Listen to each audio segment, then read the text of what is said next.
This is Daniel Phone for Eat Sleep Boxing Repeat in Bournemouth, joined by one of the headline stars this weekend, Isaac Chamberlain. Isaac, before we get started, have you ever done a pad session on a beach before? No, never, but it's nothing new. Nothing that's going to be new to me, do you know what I mean?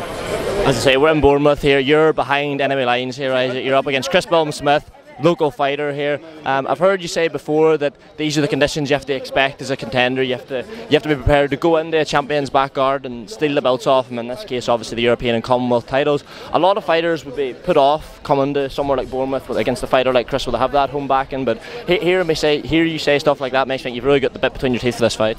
Yeah, definitely, because it's all in the preparation. I prepared very hard for this fight. So honestly, I really can't wait for what's going to happen.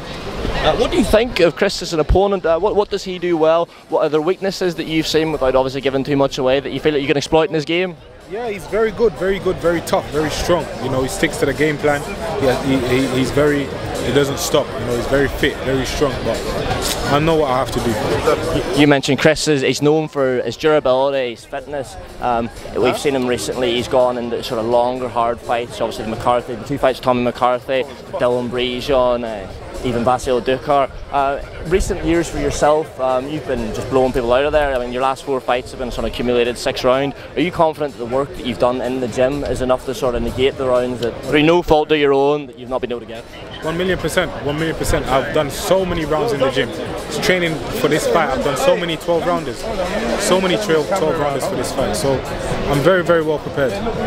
The question we always end up asking inevitably in boxing is what's next, who's next? I know you'll not for 1 second be looking past the fight on Saturday, but the Cruiserweight division domestically is starting, to get a bit of traction. You've obviously former opponent of yours, Lawrence Cole, got the world title. Reactor sort of emerging as a headline attraction.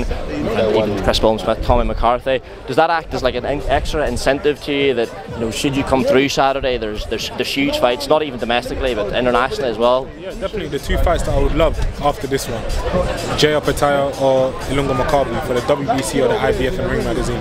That's what I'm looking at. You mentioned Jay Opataya there, obviously very impressive in his win over Maris Bradis. What did you make of his performance going into that fight?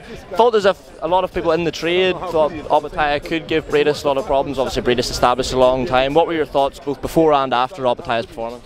I didn't really watch the fight. I watched the highlights after, but from what I saw, he dug deep and he done his thing. He really worked for it. He had 2 fractured jaws in 2 parts of his face. So to go through that pain and still come out and win, wow, mad props. Are you confident that you will be able to lure someone like Opataya or even a Maccabi, as you say, to fight for the UK? It all depends on the money, man. It all depends on the money. On that note, guys, I can let you go. Thanks very much for your time, mate. Cheers.